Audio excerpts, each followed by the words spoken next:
मुल्तान की लड़ाई को जीतने के बाद घमंड में चूर कासिम चला आ रहा था। शाम हो गई थी और सारा लश्कर आरामगाह की तलाश में था, लेकिन कासिम अपने मालिक की सेवा करने के ख्यालों में था। वो उन तैयारियों के बारे में सोच रहा था जो उसके स्वागत के लिए दिल्ली में की गई होंगी। सड़कें झंडियों से सजी होंगी, गलियों, चौराहों और नौबतखाने, फाटक या द्वार के ऊपर का वह स्थान जहां वाद्य यंत्र बजाए जाते हैं के ऊपर गीत गाए जाएंगे। जैसे ही मैं शहर के अंदर दाखिल होऊंगा, शहर भर में मेरे स्वागत के लिए लोग खुशी से चिल्लाने लगेंगे। तोपों की सलामी दी जाएगी। शहर की सारी सुंदर स्त्रियां मुझे ही देखेंगी और मेरे ऊपर फूलों की बारिश करेंगी। बड़े बड़े लोग मेरे स्वागत के लिए महल के द्वार तक आएंगे। मेरे दरबार में पहुंचते ही हुजूर जैसे ही मुझे गले लगाने के लिए उठेंगे, मैं उनके पैर चूम लूंगा। आह, वो समय कब आएगा। कासिम ने इन्हीं ख्यालों में झूमता हुआ घोड़े को भगाया और सारे कैदियों के झुंड, घायल सिपाहियों को, लश्कर को भी पीछे छोड़ दिया। लश्कर के आगे मुल्तान के राजा की बेगमें और शहजादियां और उनके नौकर चाकर थे। इन सवारियों के आगे और पीछे हथियारबंद ख्वाजा सहराओं का एक बड़ा दल था। कासिम अपनी धुन में घोड़े को आगे बढ़ाए जा रहा था। तभी अचानक उसने एक सजी हुई पालकी में से दो आंखों को बाहर झांकते हुए देखा। कासिम दो पल के लिए चौंक सा गया। उसे अपने दिल में एक कंपकंपी सी महसूस हुई। वो नजरें कासिम के दिल के किसी एक कोने में घर कर गई। उसके सामने वही दो आंखें घूम रही थी। उसके दिल में एक नीची नीची चुभन सी, एक बेसुधी सी होने लगी। उसका रोने को मन कर रहा था। उसके दिल में दर्द का एहसास जाग गया था, जो प्यार की पहली मंजिल होती है। थोड़ी देर बाद कासिम ने हुक्म दिया, आज हमारा यही ठहराव होगा।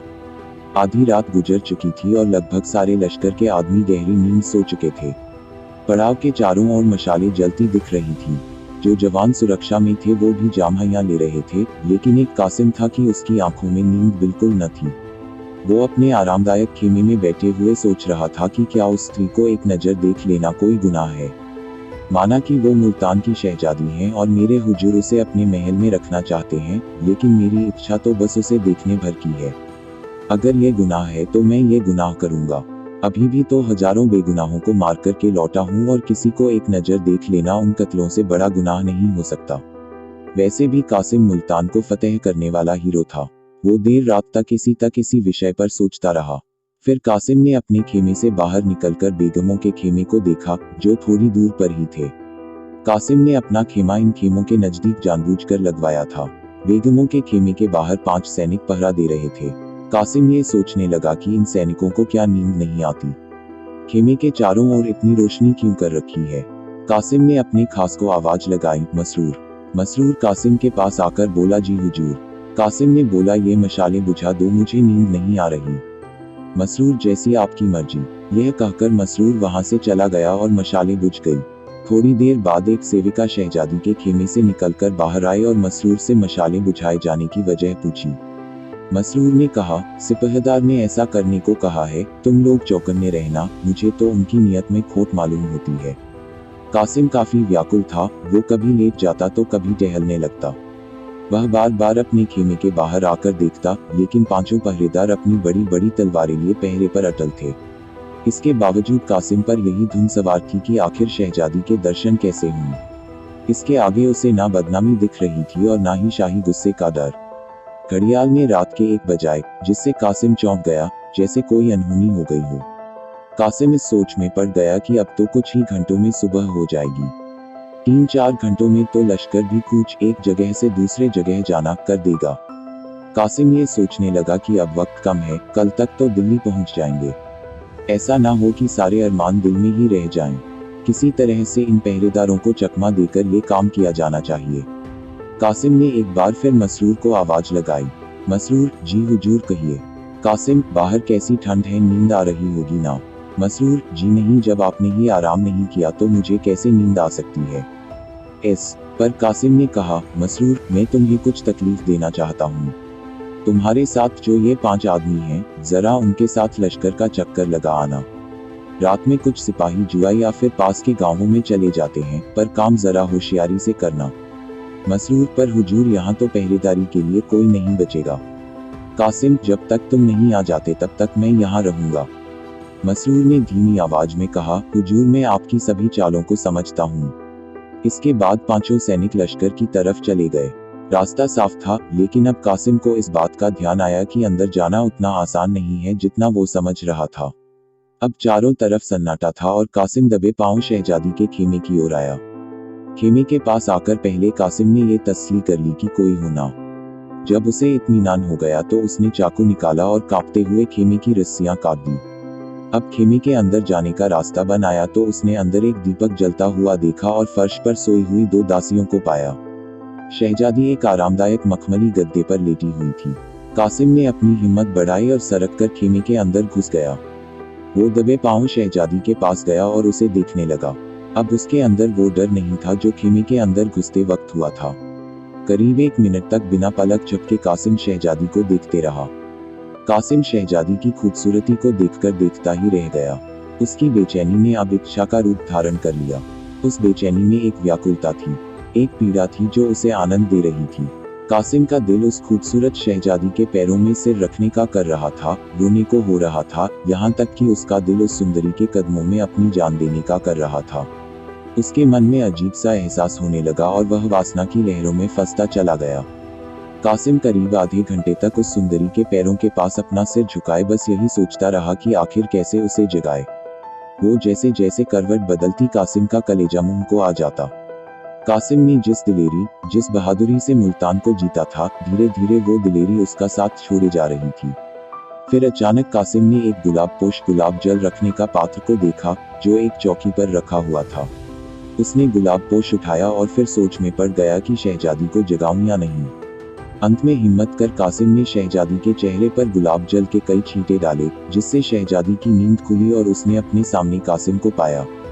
कासिम को देखकर उसने फौरन अपना चेहरे पर नकाब डाला और धीरे से मसरूर को आवाज लगाई। इस पर कासिम ने कहा, जी वो मसरूर तो यहाँ नहीं है, लेकिन आप मुझे अपना ही खादिम समझिए। शहजादी ने अपना नकाब ठीक किया और खेमे के एक कोने में जाकर खड़ी हो गई। कासिम को आज पहली बार अपनी वाक शक्ति, बोलने की शक्ति को लेकर यह एहसास हुआ कि वो कितना गंभीर आदमी है। उसे अपने जज्बात बयां करने में हमेशा झिझक होती थी। कासिम ने कहा, मैं जानता हूँ कि मैंने गलती की है, आप इसकी जो सजा सही समझे वो मुझे मंजूर होगी। कासिम ने शहजादी के सामने आह भरते हुए कहा, मैं ही वो बदनसीब इंसान हूँ जिसने आपके बुजुर्ग पिता और भाइयों को मारा है। मेरे ही हाथों से मुल्तान के हजारों जवान भी मारे गए, सल्तनत तबाह हो गई और आपको ये दिन देखना पड़ा, लेकिन आपका ये मुजरिम आपके सामने है। आपके एक इशारे पर मैं आपके लिए न्योछावर हो जाऊंगा। मुझे ये आज मालूम हुआ कि कैसे बहादुरी के पर्दे में मन की इच्छा इंसान से किस तरह के पाप करवाती है। काश मेरी ये आंखें पहले खुली होती। कासिम ने अपने दिल का सारा हाल शहजादी के सामने कह दिया। भावनाओं में उसने अपने दिल की पीड़ा का ऐसा वर्णन किया कि उसके पास जो शब्द थे वो भी खत्म हो गए। अपने दिल की बात कहने की उसकी सारी इच्छा पूरी हो गई।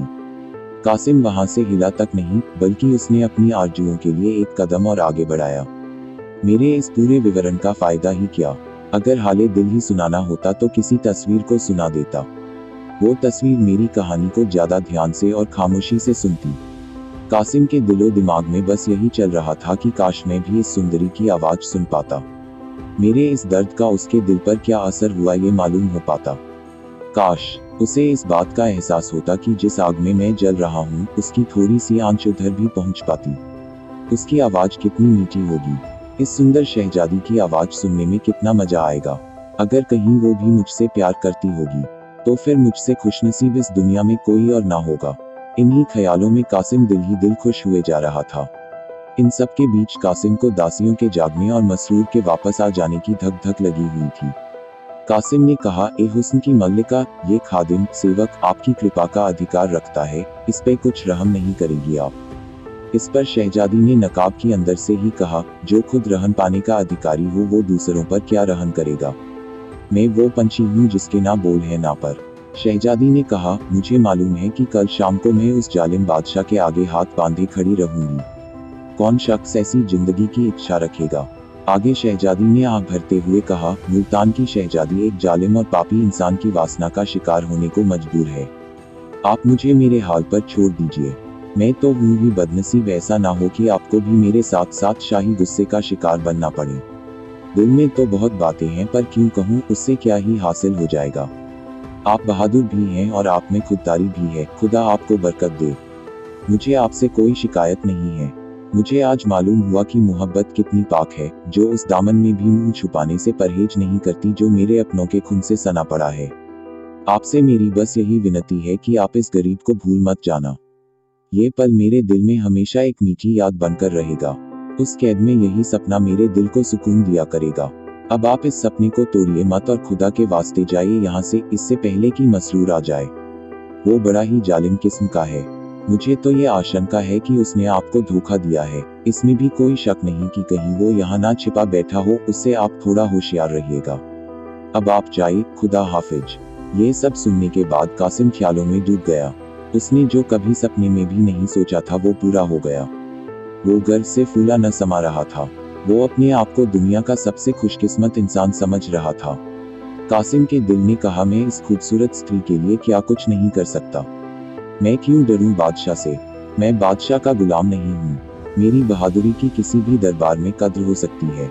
मैं इस गुलामी की जंजीर को तोड़ डालूंगा और एक ऐसे देश में जाकर बस जाऊंगा जहाँ बादशाह तो क्या उसके परिंदे भी ना आ सकें। हुस्न का आशीर्वाद हो तो मुझे किसी और चीज की इच्छा नहीं। मैं अपनी इच्छाओं का गला क्यों घोंटूं? इन्हीं विचारों को मन में सोचते हुए कासिम ने तलवार निकाली और बोला, जब तक मुझ में दम है तब तक आपकी ओर कोई आंख उठाकर भी नहीं देख सकता, चाहे फिर वो बादशाह ही क्यों ना हो। मैं दिल्ली के हर कूचे में खून की नदियां बहा दूंगा, पूरी सल्तनत को तबाह कर दूंगा। अगर कुछ नहीं कर पाया तो मर मिट जाऊंगा, पर आपका अपमान होते नहीं देखूंगा। शहजादी धीरे धीरे कासिम के करीब आए और बोली, आप पर पूरा भरोसा है मुझे, पर आपको मेरे लिए थोड़ा तो सब्र करना होगा। आपकी खातिर में हर तरह की तकलीफ सह लूंगी। आपका प्यार ही मेरी हिम्मत बनेगा। इस बात का यकीन है कि आप मुझे अपना समझते हैं, मेरा सहारा बनेंगे। ना जाने तकदीर हमें फिर मिलाए या नहीं। इस पर कासिम ने अकड़ते हुए कहा, हम लोग दिल्ली जाएं ही क्यों, भरतपुर जा सकते हैं। शहजादी ने कहा, पर हिंदुस्तान से बाहर थोड़े ना जा सकते। जंगलों और वीराने में जिंदगी चैन से नहीं बीतेगी। आप असलियत से मुंह मत मोड़िए। माना खुदा ने आपको बहादुरी बख्शी है, पर तेगे इस्फानी भी तो पहाड़ से टकराएगी तो टूट ही जाएगी। शहजादी की बात सुनकर कासिम का जोश थोड़ा ठंडा हुआ। कल्पना की दुनिया का जो भ्रम उसकी आंखों पर था वो हट गया। उसे अपनी बेबसी साफ साफ दिखाई देने लगी।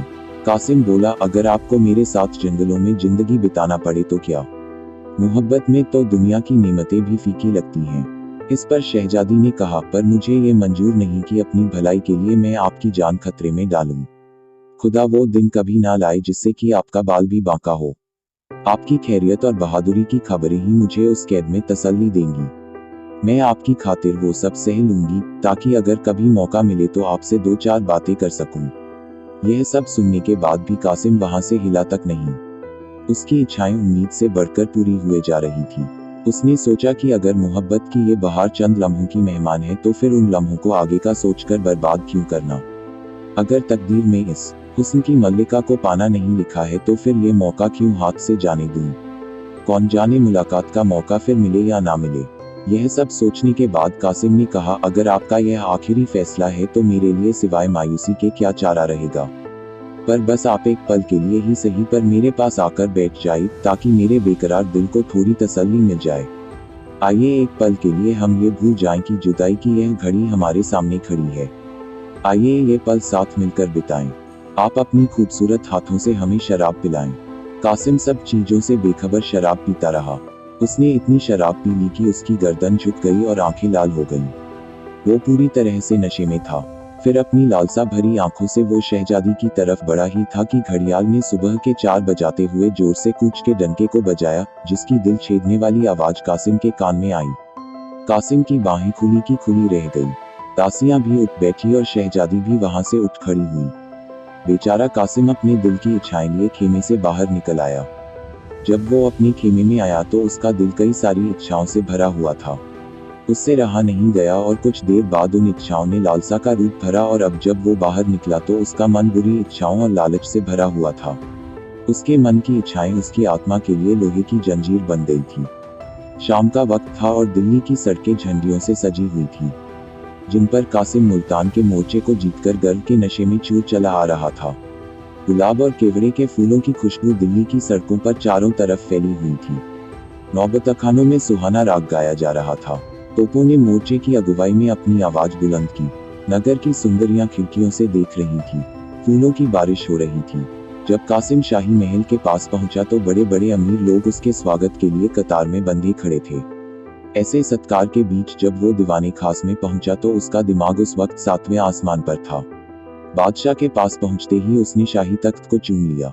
बादशाह भी मुस्कुराते हुए अपने तख्त से उतरे और कासिम को गले लगाने के लिए आगे बढ़े। कासिम अपने हुजूर के पैर चूमने के लिए झुका ही था कि मानो उसके सिर में एकाएक जैसे कोई बिजली गिरी। बादशाह का खंजर उसकी गर्दन पर पड़ते ही उसका सिर शरीर से अलग हो गया। खून के छींटे बादशाह के पैरों में, तख्त पर और उसके पीछे खड़े मसरूर की तरफ गिरे। नीचे पड़ा धड़ एक पल में ही ठंडा हो गया, लेकिन हसरत की मारी हुई दोनों आंखें देर तक दीवारों की तरफ ताकती रहीं। थोड़ी देर में वो भी बंद हो गईं। लालसा ने तो अपना काम पूरा कर दिया था, अब तो बस सिर्फ हसरत बाकी थी, जो सालों तक दीवाने खास की दीवारों पर रही और जिसकी झलक अभी भी कासिम की मजार कब्र पर घास फूस की शक्ल में नजर आती है।